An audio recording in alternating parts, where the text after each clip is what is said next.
2025 সালে এসে আবারও কিয়ামতের নতুন আলামত প্রকাশ পেল, যা আমাদের প্রিয় নবী হযরত মুহাম্মদ সাল্লাল্লাহু আলাইহি ওয়াসাল্লাম আরো 1400 বছর আগে বলে গিয়েছেন। প্রিয় নবী হযরত মুহাম্মদ সাল্লাল্লাহু আলাইহি ওয়াসাল্লামের একটা কথাও যে মিথ্যা নয় তা খুব ভালোভাবে পশ্চিমা বিজ্ঞানীরা প্রমাণ করেছে। প্রিয় নবী আজ থেকে আরো 1400 বছর আগে বলেছেন, পৃথিবীতে 10টি বড় কিয়ামতের আলামত প্রকাশ না হওয়া পর্যন্ত পৃথিবীতে কিয়ামত সংঘটিত হবে না। কি সেই আলামত যা নিয়ে রীতিমতো চিন্তায় পড়েছে পুরো বিশ্বের বিজ্ঞানীরা?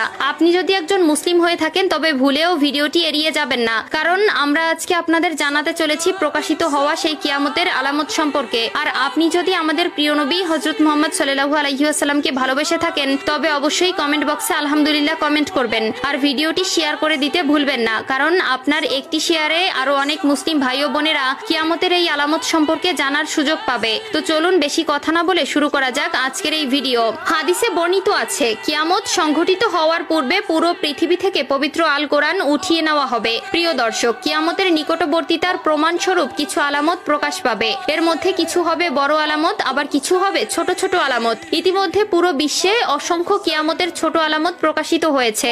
যেমন হাদিসে বর্ণিত আছে, আরবের বেদুইনরা অর্ধ উলঙ্গ অবস্থায় থাকবে, তবে তারা বড় বড় দালান কোঠা নির্মাণের প্রতিযোগিতায় নেমে পড়বে, এমনকি তাদের পায়ে জুতাও থাকবে না। বর্তমানে 2025 সালে কিয়ামতের নতুন যে আলামত প্রকাশ পেয়েছে তা হলো কিয়ামতের আগে পবিত্র আল কোরআন থেকে সকল অক্ষর উঠিয়ে নেওয়া হবে। ইতিমধ্যে এমনই কিছু তথ্য প্রকাশ পেয়েছে। আজ থেকে প্রায় 1400 বছর আগে মহান আল্লাহ তাআলা হযরত মুহাম্মদ সাল্লাল্লাহু আলাইহি ওয়াসাল্লামের উপর কোরআন নাজিল করেন এবং আল্লাহ তাআলা ঘোষণা দেন কিয়ামতের আগ পর্যন্ত তিনি নিজেই তা সংরক্ষণ করবেন। আল্লাহ তাআলা পবিত্র আল কোরআনের মধ্যে বলেছেন, নিশ্চয়ই আমি কোরআন অবতীর্ণ করেছি এবং আমি এর সংরক্ষক। সূরা আল হিজর আয়াত নম্বর 9। কিন্তু এমন এক সময় আসবে যখন মানুষ কোরআন ভুলে যাবে। পৃথিবীতে এমন কেউ থাকবে না যে কোরআন স্মরণ করবে। তখন আল্লাহ তাআলা এই পৃথিবী থেকে কোরআন তুলে নিবেন। এরপর ইসরাফিল আলাইহিস সালাম সিংগায় ফুঁক দিবেন এবং এই মহাবিশ্ব ধ্বংস হয়ে যাবে। রাসূলুল্লাহ সাল্লাল্লাহু আলাইহি ওয়াসাল্লাম বলেছেন, রাতের অন্ধকারে কোরআন মানুষের বুক থেকে উঠিয়ে নেওয়া হবে, এমনকি মুসহাফের একটি আয়াতও পৃথিবীতে অবশিষ্ট থাকবে না। ইবনে মাজাহ হাদিস নম্বর 4050। কিয়ামতের আগে পৃথিবীতে কোনো মুমিন ব্যক্তি থাকবে না। কিয়ামত আসবে পৃথিবীর সবচেয়ে নিকৃষ্ট মানুষদের উপর। আনাস ইবনে মালিক রাদিয়াল্লাহু তাআলা আনহু থেকে বর্ণিত, রাসূলুল্লাহ সাল্লাল্লাহু আলাইহি ওয়াসাল্লাম বলেছেন, কিয়ামত ততক্ষণ শুরু হবে না যতক্ষণ না এই পৃথিবীতে এমন কেউ অবশিষ্ট থাকবে না যে বলবে আল্লাহ আল্লাহ। সহিহ মুসলিম।